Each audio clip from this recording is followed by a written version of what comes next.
اور اللہ کے نبی صلی اللہ علیہ وسلم صحابہ فرماتے ہیں رسول اللہ صلی اللہ علیہ وسلم کے ساتھ ہم جا رہے تھے، ایک بکری چرانے والا رسول اللہ صلی اللہ علیہ وسلم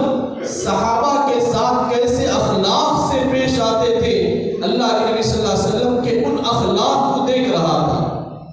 اور وہ بکری چرانے والا رسول اللہ صلی اللہ علیہ وسلم کے سامنے آیا اور کہنے لگا کہ تمہارا سردار کون ہے؟ حضرت علی فرماتے ہیں تم جس سے پوچھ رہے ہو وہی وہ سردار، وہی سردار ہے ہماری اس جماعت کا، یعنی سیدھے اللہ کے نبی سے پوچھ رہا ہے کہ تمہاری جماعت کا سردار کون ہے؟ اب اللہ کے نبی صلی اللہ علیہ وسلم اس وقت جہاد کے لیے جا رہے ہیں، صحابہ بھی جہاد کے لیے جا رہے ہیں، ایک جگہ پڑاؤ ڈالے تھے اور اس جگہ میں رسول اللہ صلی اللہ علیہ وسلم جیسے صحابہ کے ساتھ معاملات کر رہے ہیں، حضور صلی اللہ علیہ وسلم کے اخلاق کو دیکھ کر وہ آدمی پوچھنے لگا کہ تمہارا سردار کون ہے؟ تو حضور صلی اللہ علیہ وسلم کے سامنے حضرت علی تھے، حضرت علی نے فرمایا جس سے تو پوچھ رہا ہے وہی ہمارا سردار ہے۔ حضرت علی رضی اللہ عنہ فرماتے ہیں میں نے اسے دیکھا کہ وہ کپڑا اوپر باندھا ہوا تھا، تہبند یعنی لنگی جیسے اوپر باندھے جاتے ہیں، نیچے سے اٹھا کر اوپر جو حصے میں باندھے جاتے ہیں، حضرت علی فرماتے ہیں تہبند اوپر باندھا ہوا تھا، جب میں نے کہا کہ یہ ہمارا سردار ہے تو فوراً تہبند کو نیچے اتار دی، حالانکہ وہ مسلمان نہیں تھا، ابھی وہ مسلمان نہیں ہوئے،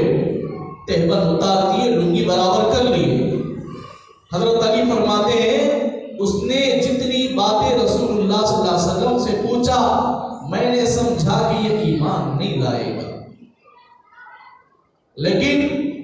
دنیا کا یہ واحد آدمی ہے کہ بغیر نماز کے جنت میں چلا گیا، بغیر مسلمان کے نام رکھے کہ وہ جنت میں چلا گیا، بغیر کسی شریعت کے سیکھے کہ وہ جنت میں چلا گیا۔ حضرت علی فرماتے ہیں رسول اللہ صلی اللہ علیہ وسلم سے ایسے سوالات کرتا تھا، حضور صلی اللہ علیہ وسلم اس کا جواب دیتے تھے، اور اللہ کے نبی صلی اللہ علیہ وسلم سے پوچھا کہ اے محمد صلی اللہ علیہ وسلم اگر میں آپ کی پیروی کروں، آپ کی اطاعت کروں، آپ کی بات مانوں تو مجھے کیا اس کے بدلے میں ملے گا؟ اللہ کے نبی صلی اللہ علیہ وسلم نے فرمایا اگر اس وقت تو ایمان قبول کر لے گا، اللہ کو ایک مانے گا، رسول اللہ مجھے مانے گا، اللہ کا رسول مجھے مانے گا، اور تو کلمہ توحید پر اقرار کر لے گا دل کے ساتھ، تو میں تجھے اپنی طرف سے جنت کی ضمانت دیتا ہوں۔ اللہ کے نبی صلی اللہ علیہ وسلم سے پھر وہ آدمی کہنے لگا اگر میں آپ کے ساتھ وفاداری کروں، آپ کے اشارے پر چلوں، آپ کے بول پر عمل کروں تو مجھے اس وقت کیا ملے گا؟ حضور نے فرمایا اگر تو اس وقت اب جہاد کا موقع ہے، اگر ایمان لے آئے اور تلوار اٹھا کر ہمارے ساتھ جہاد میں چلا اور تو شہید ہو گیا، کل قیامت کے دن تجھے میری رفاقت ملے گی اور میری صحبت ملے گی اور میرا پڑوسی تو بنے گا۔